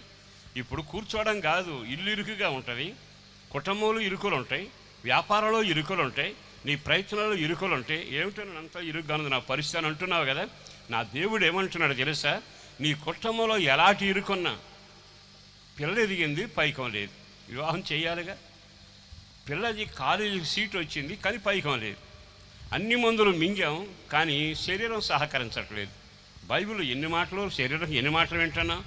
ఆ ఇంట్లో దాంపత్య జీవితంలో ఇరుకు వచ్చింది, భార్యాభర్తల గొడవలు సమస్యలయ్యాయి. ఇరుకును పడని వ్యాపారం కానీ, ఇరుకును ఎరగని వ్యక్తులు కానీ లేరుగా. ఎందుకో ఈ రాత్రి పరిశుద్ధాత్మ దేవుడు అంటాడు, మీరు దూరం నుండి వింటున్నాం, ఇక్కడే కూర్చుని ఆలకిస్తున్నా ఒక సేవకుడుగా చెప్పగలిగిన మాట, ఎవ్వరికి చెప్పుకోలేని ఇరుకుని సేవలో ఉన్నా, ఇంట్లో ఉన్నా, వ్యవసాయంలో ఉన్నా, నా దేవుడు దాన్ని కూడా చూస్తున్నాడు. ఆయన అంటాడు, ఇరుకును విశాలము చేయబోతున్నాడు. చెయ్యి తామేనండి. నీ ఇరుకులన్నీ సరి చేయబడును గాక. ఎంత చెప్పినా ఆయన వినడండి, భయంకరమైన పరిస్థితి. కానీ దేవుడు ఆ ఇరుకును విశాలం చేస్తే భార్య మాట భర్త, భర్త మాట భార్య వింటారుగా. అంటే ఇరుకును సాతాను కలుగ చేస్తుంటాడు, విశాలత నా దేవుడు చేస్తూ ఉంటాడు. వాడు చేసేది ఏమిటంటే గొడవపడేది చేస్తాడు, నా దేవుడు సమాధాన పడేటిగా చేస్తాడు. ఇరుకు ఆడి పని, విశాలం నా దేవుని పని. ఆమేన్, గట్టిగా చెప్పాలి. అయితే విచిత్రం ఏంటి తెలుసా? దైవజనుడా, మేము అవతలకి వెళ్ళి దూరాలు నరుక్కొచ్చుకొని ఇల్లు కట్టుకుంటామయ్యా అని కట్టుకోమన్నాడు. కాదని నువ్వు మాతో రావాలి. ఆ మాట చెప్పండి, చదువునా. ఒకడు, దయచేసి నీ దాసులమైన మాతో కూడా నీవు రావాలని కోరగా, అతడు, నేను వచ్చేదనని చెప్పి. ఒకసారి వినండి, దూలాలు నరుక్కోవడానికి వెళ్తున్నారు. ఏం కట్టాలని మీరు కరెక్ట్గా చెప్పాలి. ఇల్లు ఇరుగ్గా ఉందండి, ఇల్లు కట్టుకుంటామన్నారు. సరే వెళ్ళి దూలాలు నరుక్కుంటామని అడిగారు, వెళ్ళమన్నాడు. ఇప్పుడు వాళ్ళు ఏమంటారు తెలుసా? మేము ఇల్లు కట్టుకుంటాం, కానీ దూలాలు నరుకుతాం, నువ్వు మాతో రావాలి. ఇదేంటది? దూలాలు నరుకుతుంది, ఈ నెలలా? దూలాలు నరుక్కోవచ్చు కదా, సైజులు చూసి నరుకుని తీసుకురావచ్చుగా. వాళ్ళకి తెలిసింది ఏమిటంటే ఇల్లు కట్టుకోవడం అంటే అనుకున్నాం తేలిక కాదు, మేము వెళ్ళి దూలాలు నరికి తెచ్చేసుకోవడం అనుకున్నది కాదు, మాతో ఒకడు రావాలి. ఈ రాత్రి సేవకుడిగా చెప్పగలనా, దేవుడు నీతో రాకుండా ఏ పని అవ్వదు. దేవుడు నీతో రాకుండా చెట్లు నరకలేవు, నీతో దేవుడు రాకుండా విత్తనం వేసి ఫలం చేయలేవు, దేవుడు రాకుండా నీ ఇల్లు నువ్వు కట్టలేవు, దేవుడు నీతో రాకపోతే పెళ్లి జరగదు, నీతో దేవుడు రాకపోతే నీ జీవితంలో ఏది వేసింది వేసినట్టే ఉంటుంది. గాలం వేస్తాం కానీ చేప పడదు. నేనండి రాత్రంతా వల వేశా, ఏం జరిగింది? ఒక్క చేప పడలా. ఆ రాత్రంతా వల వేశారు, తిరిగి తిరిగి తిరిగి తిరిగి తిరిగి వచ్చారు. తెల్లారు వచ్చి ఈ సూరుమంటూ పడవను కట్టేసి వల బాగు చేసుకుంటున్నాడు అత్తగాడు. యేసు తిన్నగా చాపడవే ఎక్కాడు. తాడు ఊడది లోపలికి పెడదామన్నాడు. వెళ్ళాక ఏమన్నాడు తెలుసా? వల వేయేవి అన్నాడు. అంటే ఏమన్నాడు తెలుసా? అయ్యా ఇప్పుడు నువ్వు చెబుతున్నావు రాత్రంతా ప్రయాసపడ్డాం, రాత్రంతా ప్రయాసపడ్డాం, రాత్రంతా ప్రయాసపడ్డాం కాదు, ఇప్పుడు వల వేయన్నాడు. పడవండి, నాకు తెలుసుగా సముద్ర సంగతి నాకు తెలియపోవడం ఏంటున్నాడు. వల వేయమన్నాడు. సరే నీ మాట చొప్పున వేస్తానని వల వేశాడు. విస్తారమైన చేపలు పడ్డాయి. అదే పడవ రాత్రి ఖాళీ, తెల్లారి వరకు ఖాళీ. నేను ఒక మాట చెప్పనా? సొంత ప్రయత్నాలు చేసి చేసి చేసి నాకు తెలివి ఉంది, డబ్బు ఉంది, నేర్పరితనం ఉంది, లోన్ ఇచ్చే బ్యాంకులు ఉన్నాయి, నాకు రకరకాల వ్యక్తుల పరిచయం అనుకుంటున్నావు. ఖాళీ పడవే ఉంటుంది. కానీ తెల్లారి నాకేం జరిగింది తెలుసా? యేసు ఆ పడవలు అడుగుపెట్టాడు. పడవలు అడుగు పెడితే యేసు పేతురు కలిసి నడిచెడుతున్నారు. ఆ సంగతి ఈ లోకంలో మనకి జ్ఞానోదయం కలుగు చేస్తుందిగా. నేను అనుభవించి చెబుతున్నాను. ఎన్నోసార్లు ఆయన లేకుండా విఫలమయ్యాను, ఆయన నాతో నడవడం మొదలు పెడితే సఫలమయ్యాను. ఈరోజు ఇల్లు కట్టినా, పెళ్లి చేసినా, దూరాలు నరికినా, నువ్వు ఏం చేయదలిసినా యేసు నీతో వచ్చునగాక. గట్టిగా మాట చెప్పాలి. ఆయన రాకుండా ఏమీ లేదు. మోషే ఏమన్నాడు? అయ్యా ఇన్ని లక్షల మంది నడిపిస్తున్నానే, వీళ్ళందరూ నేను కనలేదుగా, నేను వెళతాను, నువ్వు నాతో రావాలి. మోషే ఏం మాట్లాడుతున్నావు? నువ్వు నాతో రావాలి అంతే, నీ వస్తేనే నేను వెళతాను. అప్పుడు అన్నాడు నా సన్నిధి వస్తుంది పద అన్నాడు. విన్నారా? దేవుడు రాకుండా ఏమీ చేయలేవు. మీరంతా మేధావులై ఉంటారు, అనేకలు సాధించి ఉంటారు, కొన్ని విఫలమై ఉంటారు. ఈ రోజున ఆ సేవకులు చెప్పే మాటలు, ఆ శిష్యులు చెప్పే మాటలు ఏమిటో తెలుసా? నీవు మాతో కూడా రావాలి. అందరూ ఆ మాట అనండి. ఆ మాట అనటం కంటే యేసు నాతో రావాలనండి. యేసు నాతో రావాలి, యేసు నా పడవలోకి రావాలి, యేసు నా జీవితంలోనికి రావాలి, యేసు నా వ్యవసాయంలోకి రావాలి, నా ప్రయాణాలు ఆయన రావాలి. నీవు రాకుండా అక్కడికి మేము వెళ్ళాం. దైవజనుడు అన్నాడు, సరే పదని వెళతాను. తీరా వెళ్ళాక అక్కడ విచిత్రం ఏంటి తెలుసా? చెట్లు నరుగుతుండగా వాడు గొడ్డలు జారి పడిపోయింది. ఇక ఎంత ఏడిచాడో, అయ్యా గొడ్డలు జారిపోయింది అయ్యా. ఇప్పుడు నేను చెప్పనా? ఉద్దేశం మంచిది, అంటే చెట్లు అవసరం మంచిది, ఇల్లు కట్టాల్సిన అవసరం మంచిది, వచ్చే సేవకుడుగా మనతో వచ్చాడు, అన్నీ మంచిగా జరిగాయి. కానీ జారిపోయింది ఏమిటి? గొడ్డల జారిపోయిందండి. గొడ్డలు ఉంటేనే కదా కర్ర వచ్చేది, కర్ర ఉంటేనే కదా తర్వాత నివాసం కట్టేది. అంటే అన్నిటికీ మూలమైంది గొడ్డలి. ఈ గొడ్డలి పదును కలిగి చెట్లు నరకగలిగినది అయి ఉండాలి. ఈరోజు నేను ఎందుకు చెబుతున్నానో తెలుసా? నీకు క్షేమం కలగాలనుకుంటున్నావు. దైవజనుడు ఉన్నాడు, వారం ప్రసంగం చేస్తాడు. దైవజనుడు ఉన్నాడు, అందులో సంఘంలో ఎదుగుతున్నావు. నీ అవసరం ఉంది, ఇరుగ్గా ఉంది, అది కూడా వాస్తవమే. దైవజనుడు నీతో వస్తానన్నాడు, అదిగో చెట్లు కూడా రెడీగా ఉన్నాయి. కానీ ఇల్లు ఎందుకు గట్లా? ఎందుకు క్షేమంగా లేవు? ఎందుకు నీ ప్రయత్నాలు విఫలమవుతున్నాయి? ఎందుకు సఫలమవుట్లా? కారణం ఏమిటో తెలుసా? చెట్లున్నా, దైవజనుడున్నా, అవసరమున్నా, ఇరుకున్నా, ఇల్లు కట్టే స్తోమతున్నా నీ జీవితంలో గొడ్డలు జారిపోతే ఎంత నాశనమో తెలుసా? ఈ రోజున నీ వ్యక్తిగత జీవిత అనుభవాలలో నీ ఒక ఇల్లు కట్టుకుని క్షేమంగా ఉండాలి అనుకుంటే నీ గొడ్డలి పదునైందుండునుగాక. చెయ్యి తామ్యం చెప్పండి. ఏమై ఉండాలి? పదునైన గొడ్డలి అనే మాటకు అర్థం చెప్పన. ఆ గొడ్డలి పదునుగా ఉందనుకోండి, ఏ చెట్టును నరికిన క్షణాల్లో నేల కొరిగిపోద్ది. ఓపిక గలవాడు 5 చెట్లు నరికాడు అనుకోండి, ఇంచుమించు వారం 10లో ఒక నమూనాకు వస్తుంది, తరగడం కానీ దాన్ని సరి చేయటం కానీ. అంటే పదునైన గొడ్డలు ఉంటే కార్యాలు జరుగుతాయి. నీ క్షేమం జరగలేదు, అందరూ నరుక్కుంటున్నారయ్యా, నువ్వు నరుకుదామని ప్రయత్నం చేస్తే జారిపోయిందిగా గొడ్డలి. గొడ్డలుంటే చెట్లు వంగుద్ది, గొడ్డలుంటేనే ఆ మొక్క కింద పడిపోద్ది. అది ఎంత పెద్దదైనా ముక్కలు చేయాలంటే గొడ్డలకు పదును ఉండాలి. దండం పెట్టి ఒక మాట చెప్పనా? నీ జీవితంలో అన్నీ ఉంటాయి, పదునైన గొడ్డలు ఉండదు. పదునైన గొడ్డలు అంటే ప్రార్థనా జీవితం. చప్పట్లు కొడతారా? ఏముండాలి ఇప్పుడు? పదునైన గొడ్డలు ఉండాలి.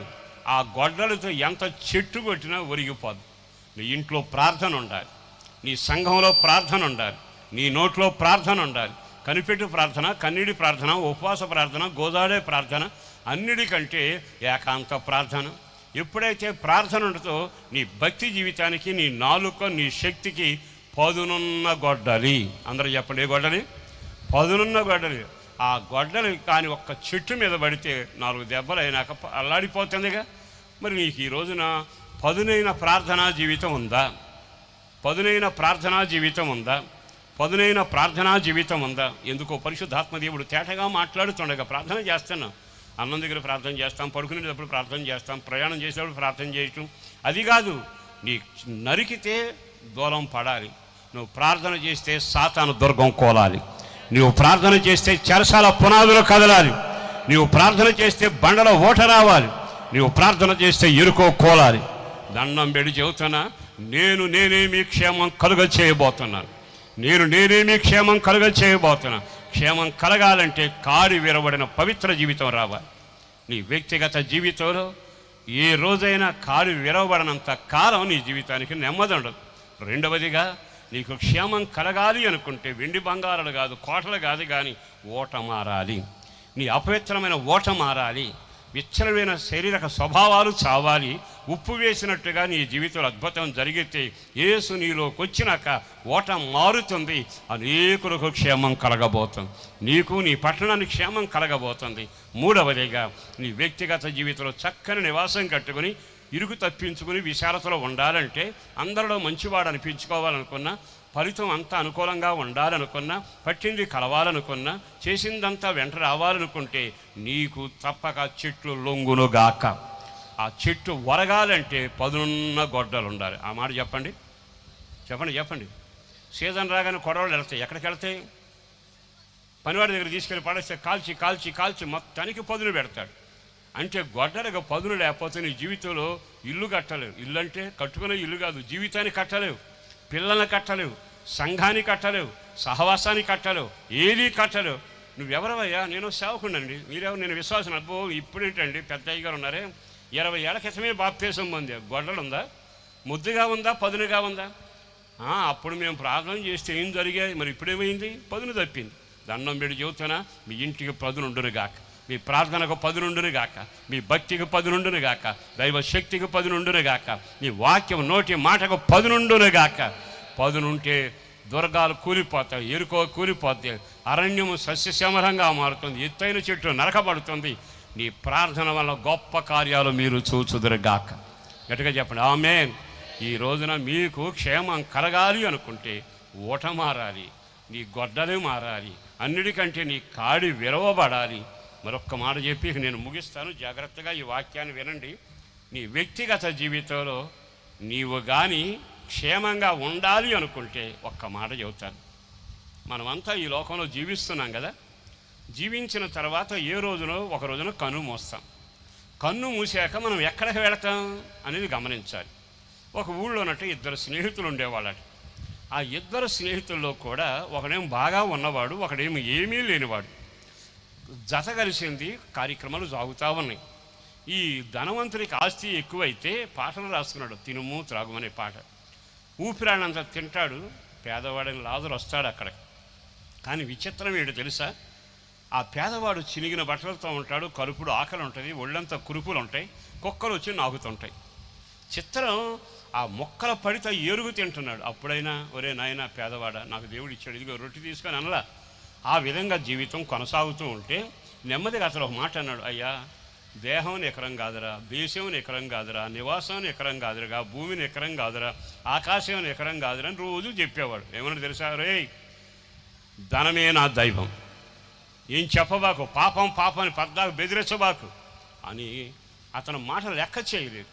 తిన్నాడు తిన్నాడు తిన్నాడు తిన్నాడు, ఎంత తిన్నా తరగల. ఆ తర్వాత కొంతకాలానికి చావు వచ్చింది. చావుకుండే లక్షణం వీడు తెలుసా? ప్రేమ ఎక్కువ. చావు ఎవరినైనా కౌగిలిస్తుంది. కుష్ఠరోగిని కౌగిలించుకుంటుంది, మంత్రి గారిని కౌగిలించుకుంటుంది. ఎవరిని అన్యాయం చేయదు, అందరూ సమానంగా హత్తుకుని పట్టుకుపోదు. ఇద్దరి దగ్గరికి వచ్చేటప్పటికి ధనవంతుడిని కౌగిలించింది, పేదవాడిని కౌగిలించింది. ఇక ఊరు కదిలిందండి. ఊరంతా బయలుదేరి వచ్చి ఊరేగిచ్చారు పెద్దవాడిని. బాగా డబ్బున్నది ఊరేగించి తీసుకెళ్ళి పాతి పెట్టారు. పాతి పెట్టగానే ఒక విచిత్రం జరిగిపోయింది. ఇక్కడ పాతి పెట్టాడు, చనిపోయాడు అనుకున్నాం. చచ్చాక అసలు కళ్ళు తెరిచాడు. ఎక్కడ పాతాళంలో కన్నులు తెరిచారు. విన్నారా? ఇప్పుడు మనం జీవించేది 60, 120 కొంతకాలమే. అసలు నికరమైన జీవితం చచ్చినాకు ఉంది. ఆ తర్వాత మోక్షంలోనే ఉంటాం, నరకంలోనే ఉంటాం. నరకంలో ఉన్నా మోక్షంలో ఉన్నా యుగాలు బతికే ఉంటాం. ఇప్పుడు చనిపోవడం అనేది 60, 120. ధనవంతుడు చనిపోతే ఊరు వచ్చింది, తీసుకెళ్తే అక్కడ పెడితే పాతాళంలో కన్ను తెరిచాడు. అయ్యో మనుషులు ఏమిటి, కేకలు ఏమిటి, ఇంత తిండి ఏమిటి, నా హోదా ఏమిటి, నా బ్రతికేమిటి, నా స్టేజ్ ఏమిటి అన్నాడు. ఏ స్టేజీ లేదు అక్కడ, నీటి బొట్టు కూడా లేకపోయింది. అల్లాడుతూ కంగారు పడుతున్నాడు. ఈ పేదవాడి ఇంటికి ఒక్కరు రాలేదండి, పరలోక కుటుంబం కదిలింది. నీతి, భక్తి, యథార్థత, పవిత్రత, దేవుని కొరకు బ్రతకాలని ఆశతో వెళ్ళాడు. నెమ్మదిగా అదిగో దేవుని దోసలచ్చన కొనిపోతే దేవుని రొమ్మును ఆనుకున్నాడు. అతడేమో కొనిపోయాడు, ఇతడేమో పాతి పెట్టబడ్డాడు. తర్వాత ధనవంతుడు చూసి అంటాడు, తండ్రివైన అబ్రహామా, ఆ లాజర్ నీ దగ్గర ఉన్నాడు, కురుపులతో ఉన్నాడు, నేను ఎక్కడ వస్తున్నా, ఒక్క నీటి బొట్టును పంపాయి అంటే రాడయ్యా, పంపను అన్నాడు.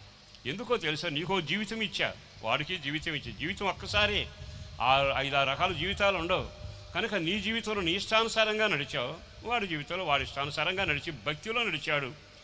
దేవుని భయం లేకుండా నీవు నడిచావు. ఇక అంతే, కేకలు వేసి అంటాడు, అయ్యా యాతన పడుతున్నానయ్యా అంటే, రావటం కుదరదు, పోవటం కుదరదు అన్నాక ఒక మాట అన్నాడు. సరే, నాకు 5 ఇంకా అన్నదమ్ములు ఉన్నారు, వాళ్ళని ఇక్కడ రాకుండా చెయ్యయ్యా, అక్కడ పంపించయ్యా అన్నాడు. ఎవరు పంపరు, చెప్పే సేవకులు ఉన్నారు. నేను ముగింపు మాట ఎందుకు చెబుతున్నానో తెలుసా, తన వ్యక్తిగత జీవితంలో ఆస్తులు ఉన్నాయి, అంతస్తులు ఉన్నాయి, అన్నీ ఉన్నాయి. కానీ అక్కడికి వచ్చిందా, కోట్లు సంపాదించారు, రాజ్యాలు సంపాదించారు, హైదరాబాద్లో కోట్లు సంపాదించారు, అమెరికాలో ఇల్లు కొనుక్కున్నారు. ఇన్ని కొనుక్కున్న కోట్లు మూలుగుతున్నా కన్ను మూస్తే కళ్ళజోడు వస్తుందా? కన్ను మూస్తే కాళ్ళ చెప్పులు వస్తాయా? ఎంత సంపాదించినా సంపాదన తప్పని దేవుడు అంటలా. కానీ సంపాదించేది ఎందుకో తెలుసు, అనుభవించడానికి. అనుభవించినాక పక్కన పెట్టగలగాలి. అటు దేవుని మందిరం, అటు దేవుని సేవ, ఇటు అంతా ఉంది. నువ్వు తినాలి, పెట్టాలి. ఆ తర్వాత ఎంత సంపాదించినా వదిలేసి వెళ్ళాలి. దీని పేరేమిటంటే అక్కరహరాని ఆస్తి. అక్కరహరాని ఆస్తిది. ఎంతైనా తప్పని అంటారు, అనుభవించు. ఒకవేళ నువ్వు కానీ మొదలేసి వెళ్ళిపోతే బతికున్నవాడు తన్నుకు చేస్తారు. కారణం ఏంటంటే నువ్వు చేసిన ఘనకార్యాన్ని. ఈరోజు నువ్వు దండం మీద సేవకుడుగా చెబుతున్నా, కానీ పేదవాడు భక్తిని కాపాడుకున్నాడు, యథార్థతలో ఉన్నాడు, నీతిగా నడిచాడు. ఆ లాజరు దేవుని రొమ్మును ఆనుకున్నాడు. ఈ మాటలు విన్నాకైనా ఒక క్షణం మీరు చెప్పండి, ఆస్తిపరుడు క్షేమంగా ఉన్నాడా, లాజరు క్షేమంగా ఉన్నాడా? గట్టిగా చెప్పండి మీరంతా. అందరూ ఒకసారి కుడి చేయి మాట చెప్పండి. మరి లాజరు క్షేమంగా ఉన్నాడని తెలిసాక లాజరు మార్గంలో మనం వెళుతున్నామా? ధనవంతుల మార్గంలో వెళుతున్నామా? ఈ భక్తి ఎవరు చేస్తాడు లేరా, ఎట్లా ఎవరు బతుకుతారు లేరా అంటూ లోకం మీద మమకారం వేగి ఊపిరాడని తిండి, ఓదారంగు వస్త్రాలు, రంగురంగు వస్త్రాలు, రకరకాల భయంకరమైన పోకడ భూలోకంలో ఉంది. ఈరోజు ఎందుకో ఈ కూటాన్ని పరిశుద్ధాత్మదేవుడు నిర్వహిస్తూ దైవజనులకు మంచి ఆలోచన ఇచ్చారు. నా ముందున దైవజనులు చక్కగా మాట్లాడి వెళ్ళారు. నేను చెప్పగలిగిన మాట, నీ వ్యక్తిగత జీవితంలో నీకు క్షేమం కలగాలి అంటే లాజరేమో అటుపోయాడు, ధనవంతుడు ఇటుపోయాడు. తర్వాత బైబిల్ ఏమో తెలుసా, కారతానే ఉంటాడు, అగ్ని ఆరదు, పురుగు చావదు. అంటే నరకంలోకి వెళ్ళాక శరీరం కాలిపోద్ది, అయిపోయింది అనుకోకుండా ఆత్మ చావదు, మళ్ళీ శరీరం పడుద్ది, మళ్ళా శరీరం కాలుతుంది, మళ్ళా శరీరం పడుతుంది. ఎన్ని సంవత్సరాలు? యుగాలు, ఇక అంతం లేదు. పరలోకంలోకి వెళ్ళిన వాడు ఎల్లకాలం ఉన్నట్టే, కానీ నరకంలోకి వెళ్ళిన వాడు ఎల్లకాలం కాలుతానే ఉంటాడు. మరి తెలివి గలవాడం కదా, మన క్షేమం మనం కోరుకుంటున్నామా? పక్షి కోరుకుంటుంది నమ్మకమైన గూడు కట్టాలి, పిచ్చుకు కోరుకుంటుంది బలిపీఠంలో నివాసం ఉండాలి, వానకోవలు కోరుకుంటుంది బలిపీఠం దగ్గర నివాసం ఉండాలి, ఆ పావురం ఉంటుంది బండ సందులో నా క్షేమం కలగాలని. నీ క్షేమాన్ని గురించి ఆలోచించవా? నీ క్షేమం, ఇతరుల క్షేమం కొరకు సలహా చెప్పావుగా, ఇతరుల క్షేమం కొరకు వివరాలు చెప్పావుగా. నీ ఆత్మక్షేమం కొరకు నీవు ఆలోచించకపోతే, నీ ఆత్మక్షేమం కొరకు నీవు ఆలోచించకపోతే, నీ ఆత్మక్షేమం కొరకు ఆలోచించకపోతే అంతకన్నా దౌర్భాగ్యుడు లేడిగా. ఈరోజు అంటాడు, నేనే మీకు క్షేమాన్ని అని. దేవుడు మనందరి కొరకు 2000 సంవత్సరాల క్రితం సిలువకు వచ్చి తన అమూల్యమైన రక్తాన్ని దాళ్ళగా కార్చాడు. ఈరోజైనా ఈ మాటలు విన్నాకైనా ఆయన రక్తం ద్వారా కడగబడతావా? పాపాన్ని మానుకుంటావా? జీవితంలో అమ్మో ఆ భయంకరమైన యుగాలు కాలిపోయే అనుభవం నాకు అక్కర్లేదని దేవుని వారికి తిరిగితే ఆయన రక్తం నిన్ను కడుగుతుంది, ఆయన శరీరం నీకు మార్గం అవుతుంది, ఆయన రక్షణ జీవం ఇస్తాడు, నీ ఆత్మ ప్రాణం క్షేమంగా ఉండును గాక. ఆయన క్షేమం కలుగు చేయగలిగిన క్షేమ ప్రదాత. మరి ఈ రాత్రి మాటలు విన్నాక ఎవరెక్కడ ఉంటాము, ఎవరెక్కడ రాలిపోతాము, ఏమైపోతామో తెలియదు కదా. ఆస్తులు ఉన్నవాడు కనబట్టల్లా. ఈ లోకంలో తప్పదు, కానీ నీ ఆత్మ క్షేమంగా ఉంటుందా, నరకానికి వెళుతుందా? ఆయన అంటాడు, నేనే క్షేమం కలుగ చేస్తాను, కాడిని విరిచి పరుపులు తెంచి. నేనే క్షేమం కలుగ చేస్తాను, ఉప్పు వేసి ఊరంతా బాగు చేస్తాను. నేనే నీ క్షేమం కలుగ చేస్తాను. నీ వ్యక్తిగత జీవితంలో నీ కొరకు సిలువలో రక్తం కార్చి, ఆ రక్తం ద్వారా నేను నీకు క్షేమాన్ని కలుగ చేయాలని ఆశపడుతూ ఉన్నాను. ఒక్క క్షణం ఈ మాటలు విన్నాక క్షేమాన్ని కోరుకుంటావా? నీవు నీ పిల్లలు పరలోకంలో ఆనందంగా ఉంటే ఎంత బాగుంటుంది. లాజరు అంటాడు, ఆయన రొమ్మును ఆనుకుని విశ్రాంతి అనుభవిస్తున్నాడుగా. భయంకరమైన పరిస్థితుల్లో కొంతకాలమే సుఖం, సౌఖ్యం, ఆనందం. ఏదో రోజున కన్ను మూస్తాం. కన్ను మూసాక ఏది అక్కడకు రాదు, ఏది వెంట రాదు. ఆ తర్వాత క్షేమం కరువైపోతుందిగా. నీ వ్యక్తిగత జీవిత అనుభవాలలో అయినా క్షేమంగా నీ ఉండాలంటే నీ జీవితంలో తప్పనిసరిగా ప్రార్థన అనుభవం నీకుండి తీరాలి. నిత్యంగా ఉప్పు వేయబడిన జీవితం ఉండాలి, కాడి విరవబడిన జీవితం ఉండాలి, యేసు రక్తం ద్వారా కడగబడిన అనుభవం ఉండాలి. నిత్యముగా నాకు క్షేమం కలగాలయ్యా, నాకు నా పిల్లలందరూ క్షేమంగా ఉండాలని చేయొద్దండి. అందరూ కోరుకుంటున్నాగా లేచి నిలబడండి. అందరూ లేచి నిలబడి చిన్న ప్రార్థన చేసి ముగిస్తాను. దైవజనుడు మిగతా కార్యక్రమం నిర్వహిస్తారు. అందరూ నిలబడండి. సహృదయంతో నన్ను మన్నించి మీరు దేవుని వైపు చేతులు ఎత్తాను, మనుషుల వైపు కాదు. దేవునికి నీ చేతులు కనపడాలి, నీ హృదయం దేవునికి కనపడాలి. నీ వ్యక్తిగతంగా చాలాసార్లు చేతులు ఎత్తావు, కానీ దేవుని కొరకు దేవుని సందులో చేతులు ఎత్తావా? దేవా నన్ను చూడయ్యని చేతులు ఎత్తావా?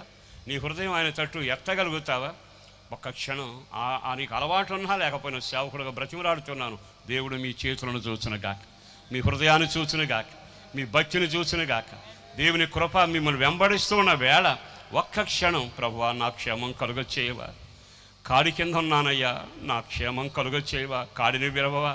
వ్యసనాన్ని తప్పించవా? పలుపును తెంచవా? నిశ్చయముగా నా జీవితంలో పైకి బాగానే ఉన్నాను, కానీ ఓట చెడిపోయిందయ్యా. నా ఓటను మార్చవా? నీ జీవజల ఓటను అనుగ్రహించవా?